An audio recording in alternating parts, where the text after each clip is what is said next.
Silver is on the verge of a historic 10-month green streak. The data tells a story most won't see. But here's what they're not telling you. While Wall Street was busy watching gold hit new records, while the financial media obsessed over stock market crashes, silver quietly did something it hasn't done in over 4 decades. 10 consecutive months. Green candles, one after another. And the last time this pattern emerged, what followed changed the entire precious metals landscape forever. The smart money already knows what's coming next. But you have exactly 8 minutes to understand why February might be the month. Everything shifts. Welcome to Currency Archive, where we decode the financial signals the mainstream deliberately ignores. Now, I know you've been watching markets long enough to know when something doesn't add up. So do me a favor, if you've lived through a few market cycles, seen a few crashes, maybe even remember when silver actually meant something, hit that subscribe button, because what we're about to uncover today isn't for the rookies. And drop a comment, tell me where you're watching from. Are you in the States, Europe, Asia? Because this silver story, it's playing out differently depending on where you're standing. Let's begin. Silver just completed something that has not happened in over 40 years. 10 consecutive months of gains. January closed green, December closed green, November, October, September, all the way back to April of last year. 10 months. No red candles, no corrections, no pullbacks that stuck. The last time silver strung together this kind of winning streak, the year was 1979. What followed that pattern was not subtle. Silver went from $8 an ounce to $50 in less than 12 months. The Hunt brothers tried to corner the market. Inflation was raging. The Federal Reserve was fighting for credibility, and silver became the asset everyone suddenly understood they needed. But here is what makes the current pattern different and far more significant. In 1979, everyone saw it coming. The speculative money was already piled in. Managed futures funds were long. Retail investors were buying. The momentum chasers were driving the price higher with leverage and conviction. The crowd was present. The mania was visible. Today, the crowd is nowhere to be found. COMEX data shows managed money positions in silver futures sitting at their lowest level in 20 years. Lower than 2008, lower than the COVID crash, lower than any meaningful bottom in 2 decades. The speculative community that typically drives parabolic moves in commodities is simply not participating. Silver rallied 16% off its recent lows, and the momentum traders are still sitting on the sidelines. That is not normal. When an asset moves higher for 10 straight months and the speculative crowd refuses to chase it, 2 possibilities exist. Either the market is completely wrong and about to collapse, or the move is being driven by something structural that does not require speculation to sustain it. The data suggests the latter. Physical silver demand is not coming from speculators hoping for a quick trade. It is coming from industries that require the metal to function. Solar panel manufacturers need silver for photovoltaic cells. Electric vehicle producers need it for battery systems and electrical contacts. Electronics companies need it for circuit boards and conductors. These buyers do not care about chart patterns or momentum signals. They care about securing supply, and supply is getting tighter. Global silver mine production has been essentially flat for the past 3 years. New discoveries are rare. Existing mines are aging. The easy silver has already been extracted. Meanwhile, industrial demand continues to grow. The math is simple. Consumption is rising, production is stagnant, inventories are falling. Above-ground silver stockpiles, tracked by exchanges and depositories, have declined by over 20% since 2020. The metal is leaving vaults and entering supply chains. It is being consumed, not hoarded. And once silver is soldered onto a circuit board or embedded into a solar panel, it does not come back to the market. It is gone. This creates a very different kind of price dynamic than what occurred in 1979. Speculative rallies reverse when sentiment shifts. Structural rallies continue until the underlying imbalance corrects. And the current imbalance in silver is not sentiment-driven. It is supply-driven. The 10-month winning streak is not the result of hype or fear or algorithmic trading. It is the result of buyers consistently paying higher prices to secure metal that is becoming harder to source. That is what a supply deficit looks like in real time. Prices do not explode overnight. They grind higher, month after month, consistently, relentlessly. The financial community has largely ignored this move because it does not fit the narrative they understand. There is no viral story, no celebrity endorsement, no Reddit army pumping silver on social media, just quiet, persistent buying from entities that need the metal and are willing to pay incrementally more to get it. But patterns like this do not stay quiet forever. History shows that when structural imbalances build without speculative attention, the eventual recognition phase is violent. The crowd always shows up. They just show up late. And when managed money positions are sitting at 20-year lows while prices are making 10-month highs, the gap between current positioning and eventual positioning is enormous. The informed minority already understands what is happening. They are not waiting for confirmation. They are positioning ahead of recognition. Because once the broader market realizes that silver's winning streak is not a technical anomaly, but a structural shift, the nature of the move will change entirely. There is a difference between wanting something and needing something. Wall Street wants silver when momentum is hot and charts look appealing. Industries need silver because without it, their products cannot function. And right now, the gap between those who want and those who need is revealing a structural problem most market participants have not yet recognized. Silver is not gold. It does not sit in vaults as a store of value waiting to be resold. Roughly 60% of all silver mined each year disappears into industrial applications where recovery is either impossible or economically unfeasible. A gold bar can be melted down and recast 1,000 times. Silver soldered onto a smartphone motherboard is gone forever. This distinction matters more today than at any point in modern history. The global solar industry alone is projected to consume over 140 million ounces of silver in 2025. That represents nearly 15% of total annual silver production. 10 years ago, solar demand was negligible. Today, it is the fastest growing consumption category in the entire silver market, and the trajectory is not slowing. Governments across Europe, Asia, and North America have mandated aggressive renewable energy targets. Every solar panel requires silver. There's no substitute that matches its electrical conductivity and cost efficiency at scale. Electric vehicles present a similar demand profile. Each EV requires approximately 1 ounce of silver for battery contacts, electrical systems, and charging infrastructure.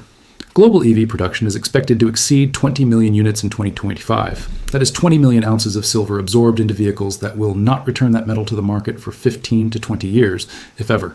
Then there is the electronics sector. Smartphones, laptops, data centers, 5G infrastructure, artificial intelligence hardware. All of it depends on silver's unique properties as the most conductive metal on Earth. As computing power demands increase and chip architectures become more complex, silver content per device is rising, not falling. These are not speculative markets. These are supply chains, with production schedules, vendor contracts, and delivery deadlines.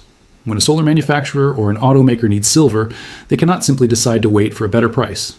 They need the metal now, and if spot prices rise, they pay the increase and pass the cost downstream. This is where the physical market begins to diverge from the paper market. China reopened after Lunar New Year in late January, and reports immediately emerged of gold retailers across major cities refusing to sell physical bars. Contracts signed before the holiday were refunded rather than fulfilled. When a dealer returns a customer's money instead of delivering metal, it signals one thing: they cannot source the product. Silver markets are seeing similar stress, though less visibly. Premiums on physical silver coins and bars have remained elevated for months, even as COMEX futures prices consolidated. In a normally functioning market, premiums compress when prices stabilize. But premiums are not compressing, they are holding. That disconnect suggests strong physical offtake at the retail and small institutional level that is not reflected in futures positioning. India provides another data point. Silver imports into India during the first quarter of 2025 are running 40% above the same period last year. Indian buyers are not momentum speculators. They are long-term holders, festival buyers, and jewelry manufacturers. When Indian import volumes surge, it reflects genuine demand, not leveraged speculation. Meanwhile, inventories registered with major exchanges continue to decline. COMEX silver stocks are down 18% year over year. London Bullion Market Association vaults show similar drawdowns.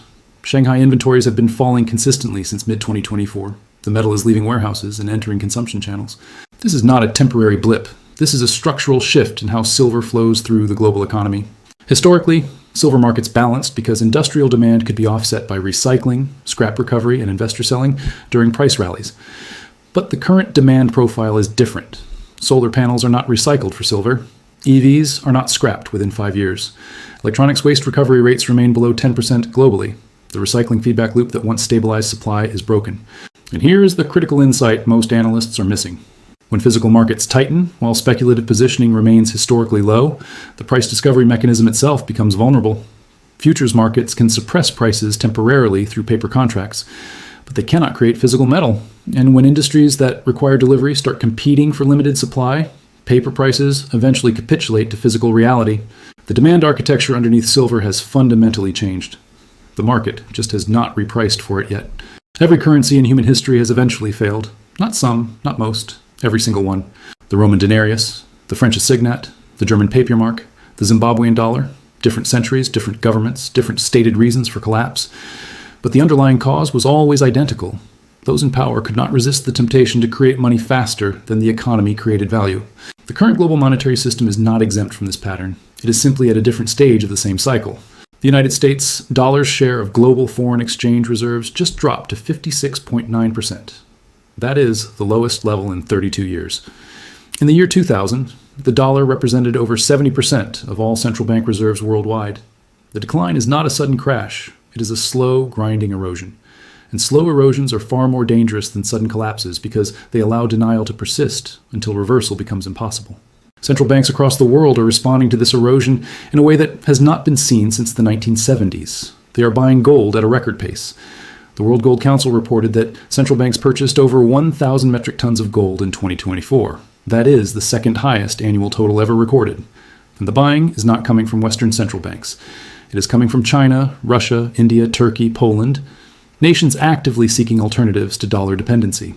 But here's what makes the current moment different from previous de-dollarization discussions. This is not political theater, this is balance sheet restructuring. When a central bank buys gold, it is making a statement about what it believes will hold value when the current system reprices. And when multiple central banks make the same decision simultaneously, it signals a consensus forming outside public view. Gold benefits directly from this shift. But silver benefits structurally, because while gold is primarily a monetary metal, silver sits at the intersection of monetary demand and industrial necessity. It is both a store of value and a consumed input, and that dual nature makes it uniquely positioned when monetary confidence erodes while industrial demand accelerates. The mathematical reality underpinning this shift is unavoidable. Global debt to GDP ratios are now above 330%. That means the world owes more than 3 times what it produces annually. Servicing that debt requires either economic growth or currency debasement. Growth is stagnating, which leaves debasement. The United States federal deficit for fiscal year 2024 exceeded $1.8 trillion. That deficit must be financed through bond issuance. But foreign appetite for U.S. Treasury bonds is weakening. China has reduced its Treasury holdings by over 25% since 2020. Japan, historically the largest foreign holder, has been a net seller for months. When traditional buyers step away, the Federal Reserve becomes the buyer of last resort. And when central banks buy their own government's debt, it is called monetization. When monetization becomes structural rather than emergency-driven, currency purchasing power declines. This is not theory. It is observable in real time through inflation data that consistently exceeds official targets despite aggressive interest rate policy. Real interest rates, the difference between nominal rates and inflation, remain barely positive or negative depending on the inflation measure used. And history is unambiguous on this point. Extended periods of negative real rates destroy currency purchasing power and drive capital toward hard assets. Silver's 10-month winning streak is not occurring in isolation. It is occurring in an environment where monetary stability is being actively questioned by the institutions responsible for maintaining it. The gold-to-silver ratio currently sits near 85-1. That means it takes 85 ounces of silver to buy 1 ounce of gold. The historical average over the past century is closer to 60-1. During periods of monetary stress, that ratio compresses violently. In 2011, it briefly touched 30-1. In 1980, it reached 16-1. The ratio does not compress because silver becomes more valuable than gold. It compresses because silver's dual role as both monetary asset and industrial commodity creates leveraged demand during systemic uncertainty. Investors buy gold to preserve wealth. Industries buy silver to maintain production. When both dynamics accelerate simultaneously, silver's price responsiveness exceeds gold's by multiples. The current monetary context is not a temporary policy disagreement. It is a structural breakdown in the assumptions that have governed global finance since the 1970s. Fixed exchange rates are gone. Gold backing is gone. Fiscal discipline is gone. What remains is trust. And trust is eroding faster than official narratives can rebuild it. Silver is not rising because traders are optimistic. It is rising because the alternative, holding depreciating currency, is becoming mathematically untenable for anyone paying attention to what central banks are actually doing rather than what they're saying. There is a moment in every major market transition where understanding shifts from theoretical to essential. That moment does not announce itself with headlines or breaking news alerts. It reveals itself through positioning, specifically through the growing gap between those who recognize the pattern early and those who will be forced to react when denial is no longer possible. Silver's 10-month winning streak is not a prediction about the future. It is a documentation of what has already happened. The question facing anyone with capital to allocate is not whether this pattern is significant.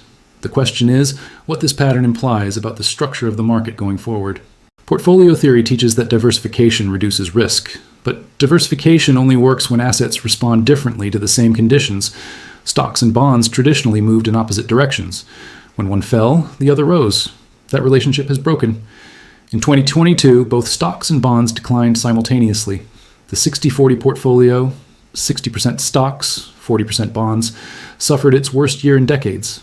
The assumption that financial assets alone provide adequate diversification has been empirically disproven. Hard assets exist outside the financial system. They are not someone else's liability. A share of stock represents a claim on future earnings. A bond represents a promise to repay. Both depend on the issuing entity's ability and willingness to honor that obligation. Silver is no one's promise. It is a physical asset with intrinsic utility. When financial promises become questionable, physical assets reprice. The challenge is timing. Markets can remain disconnected from fundamentals far longer than most participants anticipate.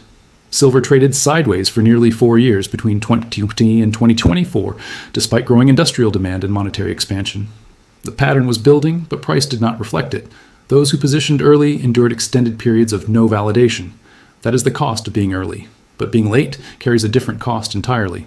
When recognition finally occurs in commodity markets, the moves are not gradual. They are vertical. Silver rose from $11 to $30 between March and August of 2020. That is a 170% gain in 5 months. The move was not driven by slow accumulation. It was driven by sudden realization that the asset was fundamentally mispriced relative to the conditions surrounding it. Current speculative positioning suggests the market is not priced for recognition. It is priced for indifference. Managed money long positions remain at 20-year lows. Open interest in silver futures has declined. Investor surveys show precious metals allocation near historic lows relative to equities and bonds. The consensus position is that silver is irrelevant, and consensus is rarely correct at inflection points. The informed minority operates differently. They do not wait for confirmation. They position based on structural analysis, not sentiment. When industrial demand is rising, supply is constrained, inventories are falling, and speculative positioning is absent. Those conditions do not require validation. They require action. But strategic positioning is not speculation. Speculation attempts to profit from short-term price volatility. Strategic positioning builds exposure to assets likely to reprice based on long-term structural factors.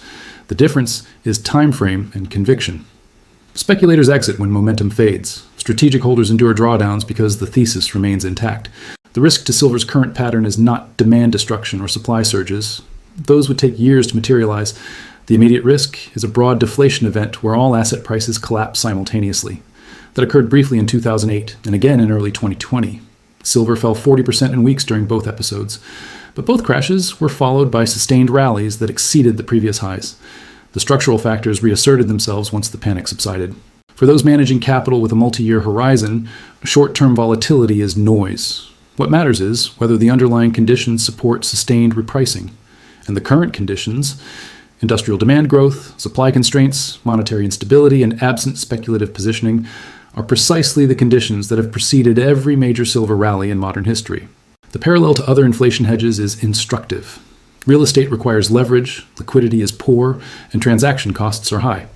Commodities like oil and copper are economically sensitive and mean reverting. Cryptocurrencies remain unproven through full economic cycles and face regulatory uncertainty. Gold offers monetary stability but lacks industrial demand. Silver is the only major asset that combines monetary characteristics with industrial necessity. That combination is rare, and rarity creates asymmetry. The downside is constrained by production costs and industrial floor demand. The upside is unconstrained because there is no ceiling on what buyers will pay when supply becomes genuinely scarce. The risk-reward profile is not balanced, it is skewed. And skewed opportunities do not wait for consensus.